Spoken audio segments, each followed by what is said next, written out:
This is Josh Bycer from GameWisdom.com. Hope you enjoy this critical thought, your daily discussion on game design. And be sure to like and subscribe to the channel, and you can pitch future critical thought topics.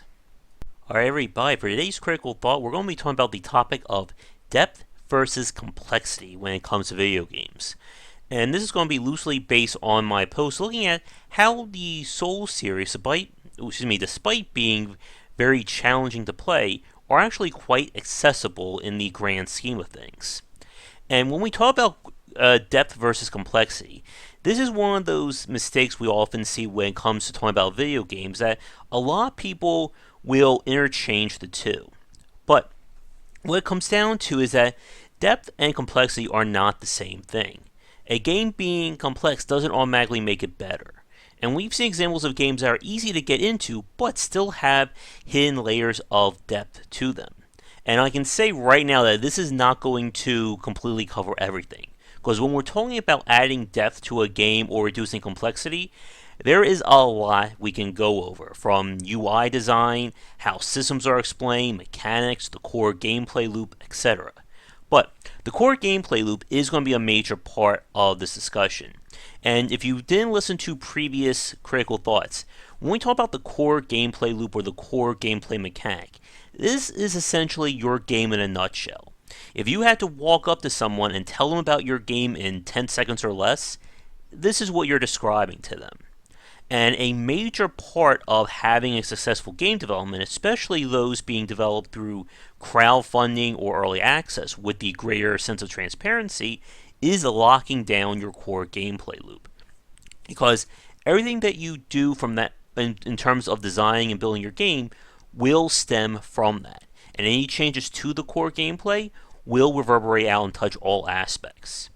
But getting back to the topic at hand regarding depth versus complexity, one of the biggest things about these two terms is that complexity by itself is not a good thing. If you ask me to do a simple action and you blow it out to take like 10 or 15 steps, that's not making a game better or making that UI more accommodating. I used this example before of, like, an extreme example would be, instead of just clicking on an item in my inventory, clicking on the person to use it, I have to click on the inventory, click on the items tab, click on the potions tab, click on a little confirmation box that says, do you want to use this potion? Go to my character sheet, choose the right character, get another confirmation, click on the character, click on heal command, and then click on do you want to heal, and that would be it. Now again, that's an extreme example of adding complexity when it's not needed. During the last decade, one of the major pushes to combat complexity was essentially a grand standardization of design. Instead of needing 5 or 6 buttons for, opening doors, climbing ladders, and all that other stuff, game developers switched to context-sensitive commands. So that way one button can perform multiple tasks, but that one button is basically standardized. So I know whenever I want to do something, I press square, or triangle, or X, or anything along those lines. When it comes to strategy games, this is one of the harder things to basically combat complexity. Because as we've talked about many times before, strategy games are built on multiple systems of design and interaction. You can't just play a strategy game and just focus all on military, or on science, or culture, etc. It's always about how these systems are connected. But this also, again, like I said, this is going to be a talk that can cover a lot of topics. When we talked about the use of symbols and using abstracted elements to break down complexity, this would be another example of this. Again, in a game like Civilization, we don't need to know, or a new player doesn't even know exactly what's causing unhappiness down to a numerical level. We can just simply see at the top of the screen, a smiley face and then a +3, -2, anything along those lines. As I said a few seconds ago, during the last decade, with the push to make games more standardized and easier to learn, this also came with it a general acceptance of hiding raw numbers. Instead of needing to see the exact mathematical calculations of attack, defense, dodge, etc., we can do things very simply.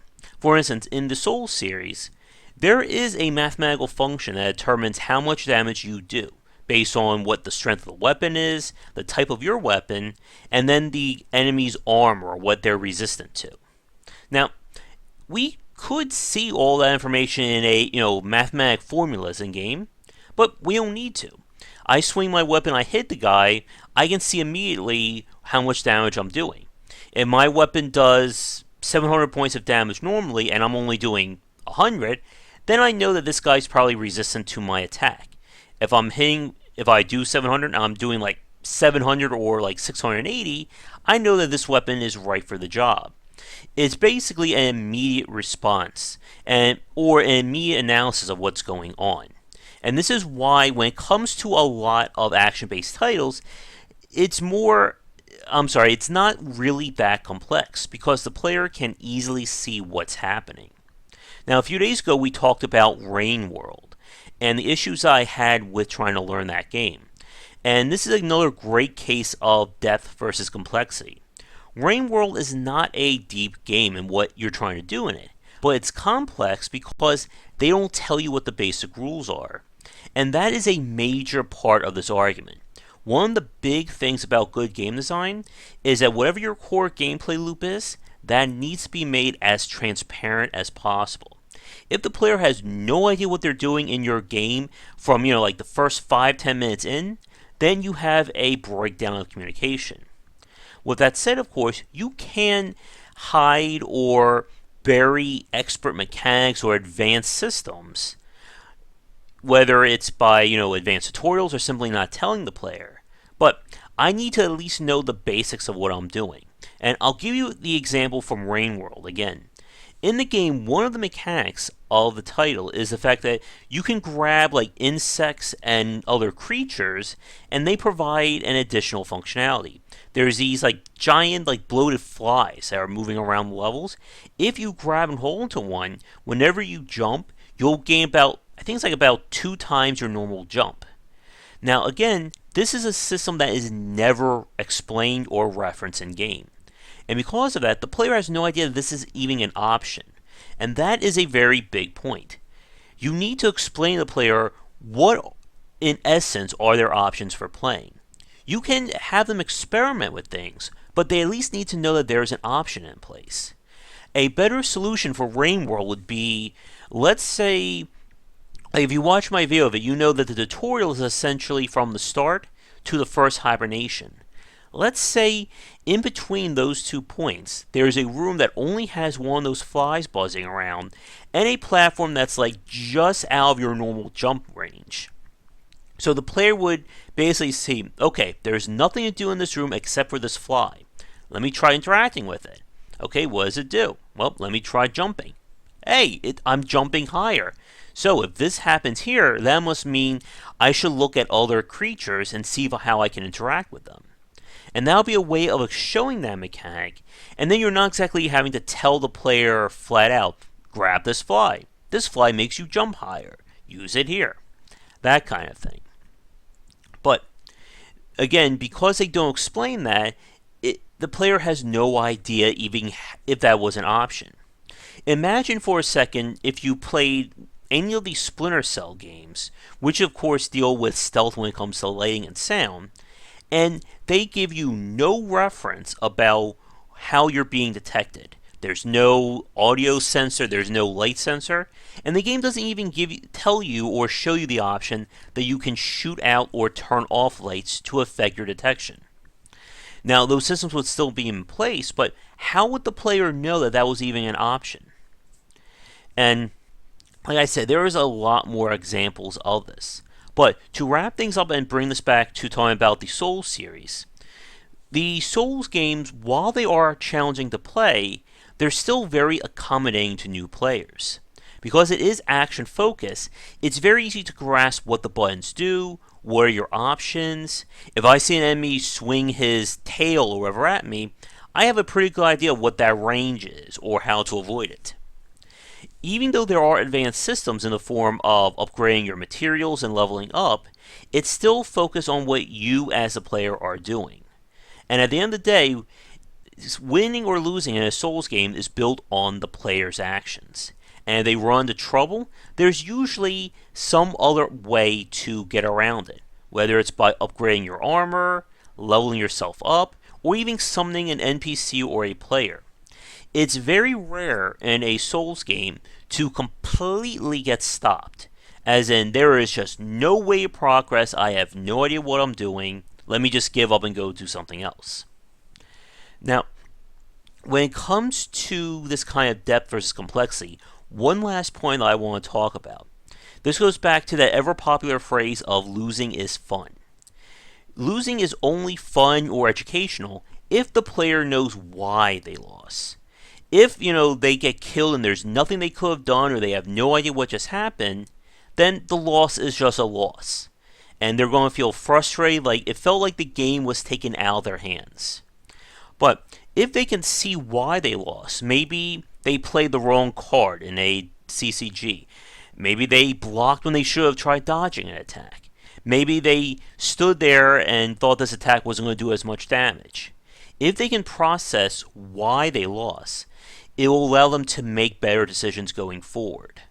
And I know I keep saying this, but there is one final point about complexity versus depth.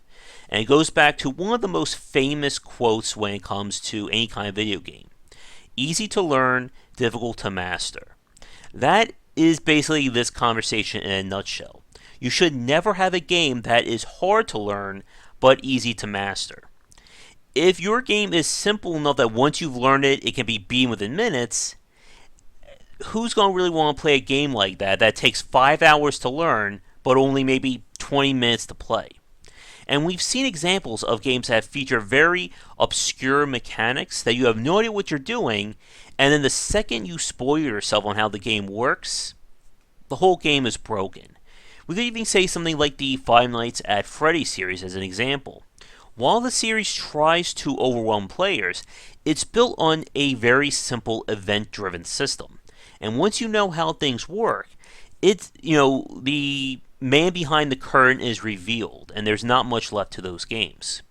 So, for those of you watching this, what are some examples of games that you found that are easy to learn, but still have that hidden depth to them?